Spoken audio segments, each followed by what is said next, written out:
Madame, mademoiselle, monsieur, bonsoir.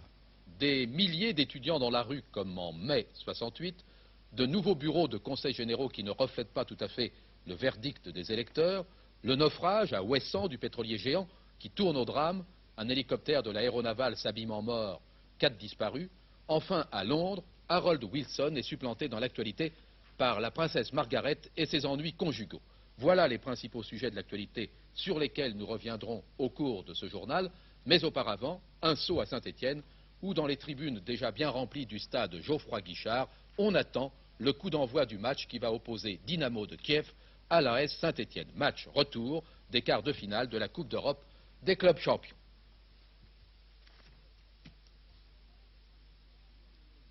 Du stade Geoffroy-Guichard, où l'association sportive de Saint-Étienne a réalisé tant d'exploits, elle tentera sous vos yeux d'en réaliser un. Un autre, peut-on dire. L'un des plus grands.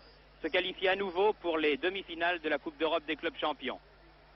Il faut pour cela que les Verts, qui seront portés à cette occasion, j'allais dire par tout un peuple, soyons raisonnables, par toute une région, il faudra que les Verts remontent les 2 buts qu'ils ont concédés aux soviétiques du Dynamo Kiev il y a de cela 15 jours à Simferopol. Est-ce que cela est possible? Peut-être. Il faudra pour cela un match sérieux de l'équipe dirigée par Orbert Herbin. Il faudra surtout qu'elle ne concède pas le moindre but sur sa pelouse et qu'elle réussisse à marquer, elle, un but, et cela le plus rapidement possible. Tâche difficile, certainement, mais peut-être pas impossible. Réponse dans un peu moins d'une demi-heure. Donc, voici de nouveau les étudiants dans la rue. À vrai dire, il y a bientôt un mois, ici et là, les étudiants manifestent contre la réforme du second cycle. Une petite minorité d'étudiants estime le secrétaire d'État aux universités, Madame Saunier Seit. Au fur et à mesure que l'agitation gagne, des incidents se multiplient. Vers midi aujourd'hui, au centre Censier à Paris, l'un des hauts lieux de la contestation estudiantine, un commando d'étudiants de droite a tenté de mettre le feu à l'intérieur des locaux universitaires en lançant des cocktails Molotov. 2 étudiants ont été gravement blessés, une jeune fille de 20 ans notamment est brûlée au 3e degré, un étudiant a eu le crâne défoncé à coups de manches de pioche. Les assaillants, casqués et armés, ont pu repartir sans être inquiétés.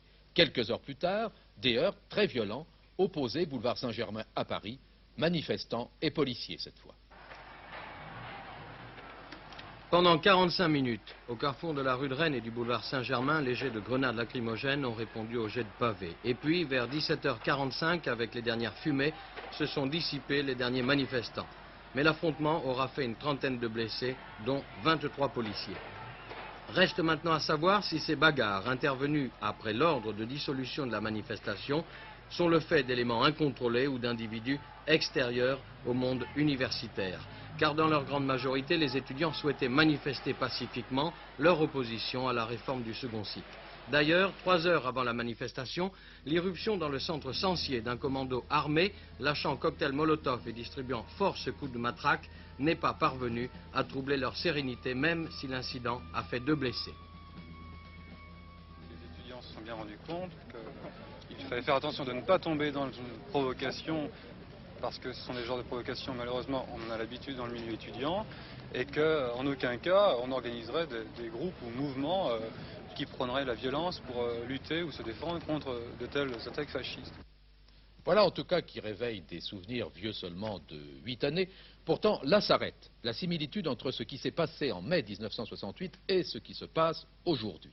C'est une nouvelle génération d'étudiants qui manifestent, des étudiants moins romantiques, moins exaltés, mais peut-être plus inquiets quant à leur avenir professionnel. Inquiétude avivée par la nouvelle réforme, encore une, de l'université. On nous propose, alors qu'en ce moment on prépare notre licence en 4 ans, de la préparer en 3 ans, alors qu'en ce moment déjà avec notre licence et notre formation on a d'énormes problèmes de débouchés, on nous dit on va résoudre vos problèmes en vous faisant préparer un diplôme qui aura le même titre, mais en moins de temps, avec une formation moins bonne. Alors nous on dit, non c'est pas comme ça qu'on va résoudre nos problèmes, et c'est pour ça que les étudiants, ils bougent. Il y a une espèce de désir de réforme qui est exprimé de toutes parts, en particulier de réforme dans le sens d'une adaptation des enseignements supérieurs à l'égard des emplois qu'on peut occuper dans la société, mais dès qu'un projet de réforme, même, je le dis, relativement timide, comme celui qui est dans l'arrêté du second cycle. Dès qu'un projet de réforme est introduit dans l'université, il y a des réactions. Pour bien comprendre cette réforme qui entrera en application dès la rentrée, il ne faut pas perdre de vue que l'université est, depuis sa création par Napoléon, avant tout le temple de la recherche et de la transmission des connaissances, et qu'elle a servi surtout à former des enseignants. Or, aujourd'hui, on a moins besoin d'enseignants que de cadres, d'ingénieurs, de financiers, de commerçants, etc., que l'université doit également former. D'où définition supplémentaire de l'université, préparer à une profession. C'est le trait dominant de la réforme, on professionnalise l'université. L'enseignement, organisé jusqu'à présent autour d'une discipline unique, droit, lettres, sciences, se doit donc d'être plus diversifié et axé sur plusieurs matières nécessaires à tel ou tel métier. Deuxième point, les études. L'étudiant Dupont, par exemple, entre à l'université après le bac.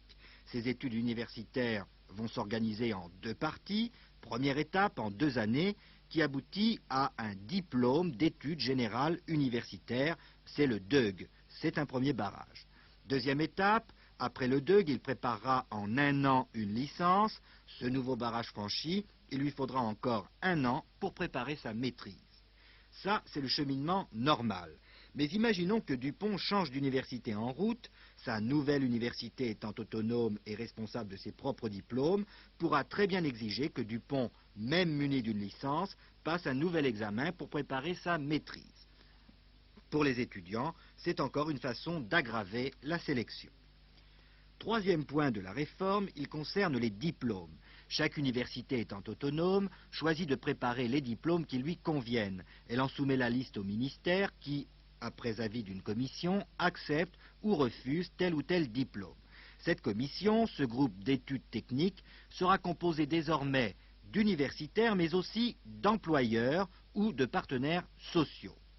C'est tout à fait indispensable si l'on veut faire des choix judicieux et émettre des avis judicieux quant à ces formations qui doivent déboucher sur les secteurs professionnels.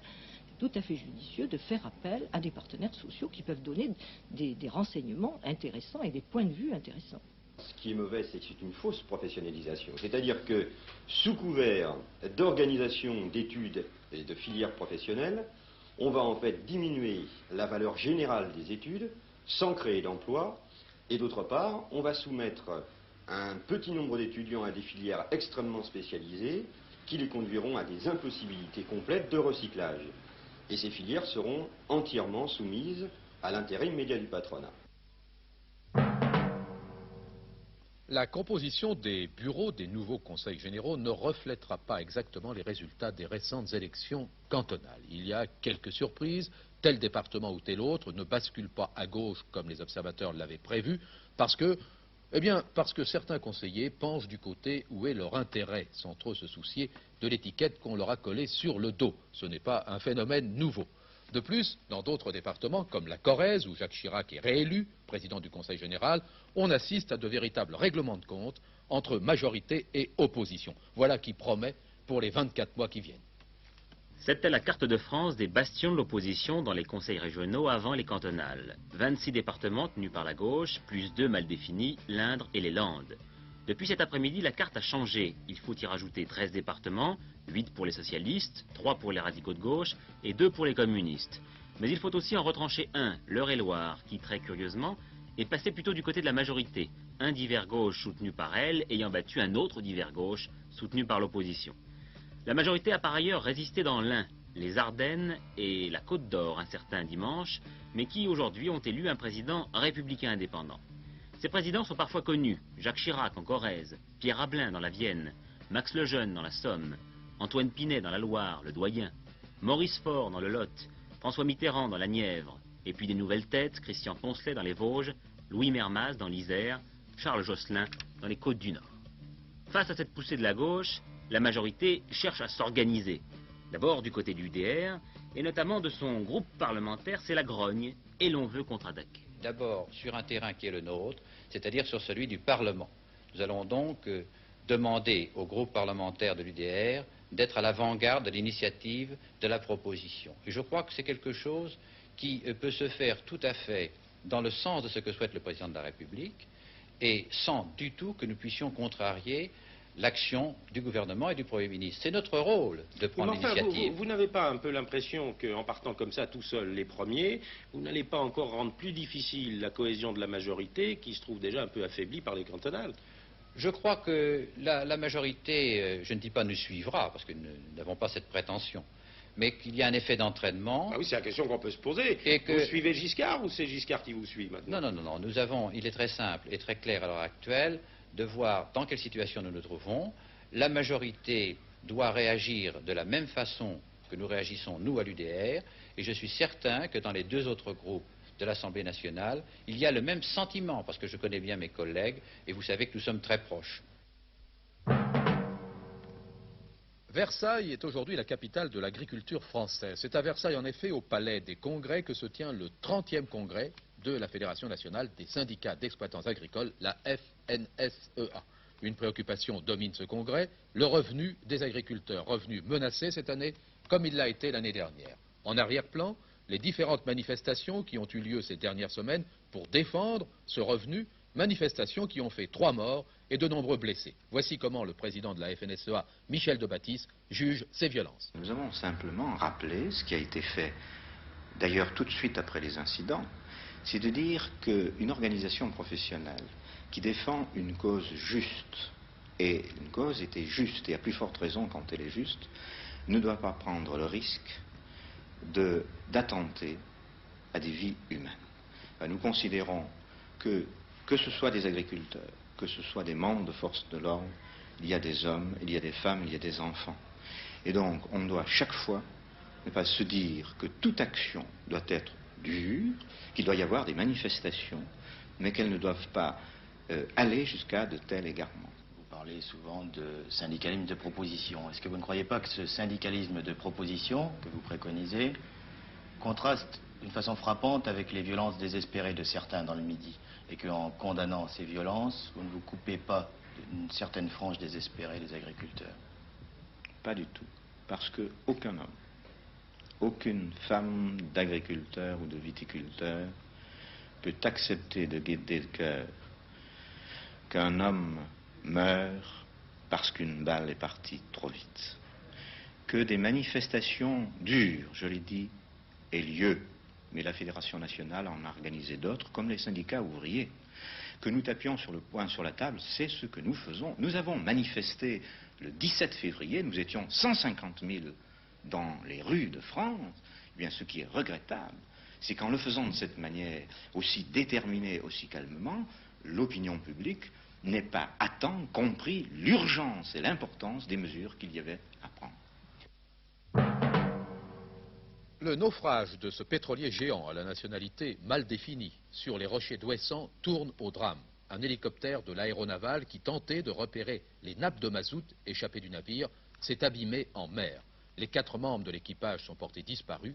Ils n'ont pas été retrouvés en dépit des puissants moyens de recherche mis immédiatement en œuvre. Voilà qui rend encore plus nécessaire la recherche des responsabilités.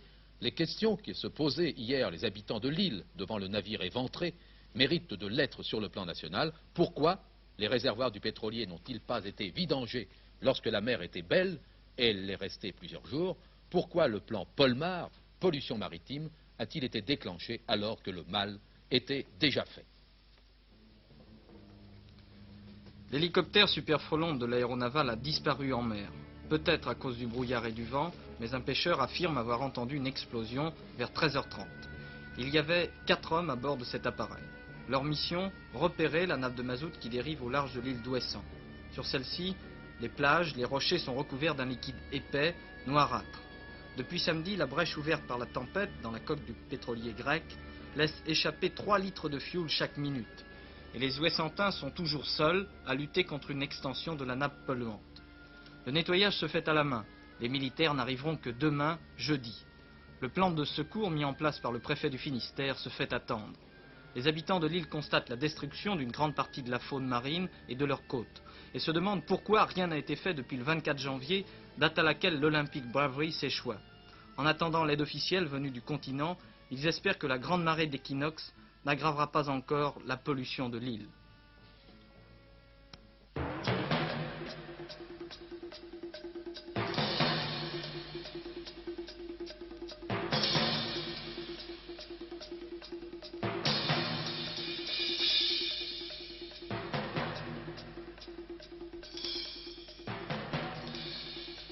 Toujours pas de solution politique au Liban, malgré l'ultimatum du général Haddad, gouvernement militaire provisoire. Le président Frangier est toujours en place. Une attaque contre le palais présidentiel a été évitée. Tous les espoirs résident dans la médiation tentée par la Syrie. Confortable victoire du président Gerald Ford aux élections primaires de l'Illinois. L'investiture du Parti républicain lui semble désormais acquise. Du côté démocrate, Jimmy Carter a dominé ses rivaux, mais une candidature Humphrey est toujours possible. Trafic réduit de moitié aujourd'hui sur les réseaux SNCF, grandes lignes et banlieues parisiennes. Le conflit s'étend. Les syndicats CGT et CFDT se joignent au mouvement de grève lancé aujourd'hui par le syndicat autonome. Demain, on prévoit en moyenne un train sur 3 seulement au départ de Paris. François Mitterrand est attendu à déjeuner demain chez l'ambassadeur des États-Unis à Paris, M. Kenneth Rush. L'état-major du Parti socialiste l'accompagnera, une rencontre qui va susciter bien des commentaires politiques.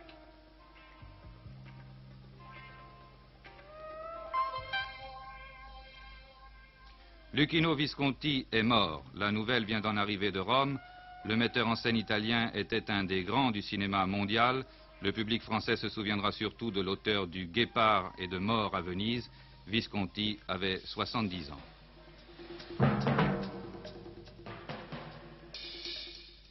Les Anglais vivent sur les nerfs, mais ils ont du sang-froid, c'est bien connu. Hier, ils étaient surpris et quelquefois peinés par l'annonce de la démission d'Harold Wilson. Aujourd'hui, ils sont choqués par les rumeurs de divorce entre la princesse Margaret et son photographe de mari, Lord Snowdon. Tout ce qui touche à la famille royale revêt encore une grande importance outre-Manche. Le roman feuilleton de la sœur de la reine a alimenté bien des conversations au cours des 15 dernières années. En voici aujourd'hui un nouveau chapitre, mais place aux choses sérieuses auparavant, les suites de la démission d'Harold Wilson. J'ai rencontré M. Wilson hier, il paraissait dans une santé parfaite. Son médecin a même annoncé un bulletin de santé. On peut faire des arguments du date exacte. Il n'y a jamais un bon date. Peut-être il aurait dû partir après Pâques. C'était plus facile pour le chancelier de l'échiquier. Mais du point de vue stratégique, il a pris de la décision qu'il devait partir. On a l'impression quand même un petit peu d'un abandon au moment où les affaires de la Grande-Bretagne ne vont pas très bien. Oui, il y a des problèmes tactiques. Peut-être on aurait pu pousser la chose 4 semaines. Mais écoutez, il y a un budget, il y a toujours des problèmes. Donc c'est jamais possible de choisir un moment exact.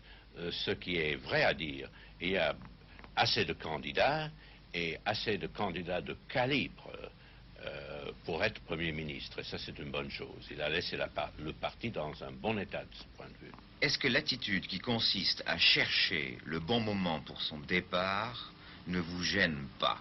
Et est-ce que les grands intérêts de l'État ne devraient pas passer avant les intérêts particuliers d'un homme politique? C'est parce qu'il est intéressé à l'avenir de l'État, il est intéressé d'avoir un bon successeur avec assez de temps pour s'établir dans la vie politique de la Grande-Bretagne, qu'il a décidé de partir.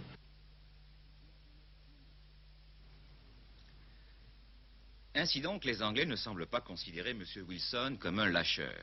Et tout au contraire, avec ce sens qu'ils ont du jeu, cet attrait pour les coups réussis, le respect qu'ils ont de la personnalité, ils disent aujourd'hui « bien joué ». Le conseiller privé de M. Wilson, à qui je demandais tout à l'heure, cette démission, c'est un petit peu un abandon devant la crise économique que connaît actuellement la Grande-Bretagne, m'a répondu, vous savez, depuis 1945, depuis la fin de la guerre, il n'y a jamais eu de bon ou de mauvais moment pour démissionner. La Grande-Bretagne connaît une crise permanente. M. Wilson, donc, aurait quitté la scène politique parce que non désireux de se présenter aux élections dans 3 ans. En partant, il permet la nomination dans le calme à l'intérieur du Parti travailliste d'un nouveau Premier ministre qui aura 1 an ou 2 pour s'imposer et pourra alors provoquer des élections anticipées avec quelques chances de battre les conservateurs. Tel serait le calcul et personne ici n'en veut à M. Wilson d'avoir fait un petit effet personnel en gardant le secret. Le successeur possible, James Callaghan, ministre des Affaires étrangères, ou Roy Jenkins, ministre de l'Intérieur. Ce sera l'un ou l'autre. Bien qu'il y ait 5 candidats, ces 2-là sont donnés gagnants. Alors, comme pour l'instant, Il faut attendre le vote du Parlement. À propos de succession, les Anglais se demandent qui va succéder à Lord Snowdon dans le cœur de Margaret, et les conversations là aussi sont très chaudes. Les Anglais et les amateurs d'actualité rose n'auront peut-être plus l'occasion de voir l'image souriante du couple princier. La vieille Angleterre pleure depuis ce matin sur le devenir de Margaret et de son petit photographe. En fait, elle ne pleure pas tant que ça, les mœurs sont changées en même temps que les idées se sont élargies, même pour ce qui touche de près la famille royale. Pourtant, depuis mai 1960, date du mariage de Margaret avec Tony Armstrong-Jones, tout ne semblait pas aller pour le mieux entre les époux. Bien sûr, 2 enfants sont nés de leur union, mais on se souvient qu'avant de choisir Tony, la princesse avait failli se marier avec Peter Townsend, chargé de gloire dans la Royal Air Force, mais divorcé. Et quand on appartient à la famille royale, on n'épouse pas un divorcé, et on ne divorce pas soi-même, à la limite on se sépare. Il faut savoir en effet que la reine est également chef de l'église anglicane. Sa sœur, par conséquent, ne peut pas facilement en bafouer les principes. En épousant Tony et non Peter Townsend, Margaret avait choisi la succession au trône. Le duc de Windsor, en revanche, avait choisi d'abdiquer. C'était le premier scandale à la cour. La situation de Margaret est aujourd'hui bien plus complexe. Quel grand mais dur métier que celui de princesse. Eh bien, avant de vous laisser suivre le match Saint-Étienne-Kiev qui débute dans moins de 10 minutes maintenant, quelques mots sur le temps. Les températures continueront de s'élever. Malheureusement, il pleut dans bien des régions. Demain, même type de temps très nuageux et doux et aussi quelque peu pluvieux, sauf de la Méditerranée aux Alpes où il fera assez beau avec quelques averses orageuses près de la Corse. Éclaircies attendues près de la Manche. Mais sur les littorales atlantiques en particulier, les vents resteront forts. Donc, soirée de football ce soir sur Antenne 2. C'est à 23h30 que notre ami Maurice Werther nous présentera la dernière édition de notre journal. Nous vous souhaitons une excellente soirée. À demain.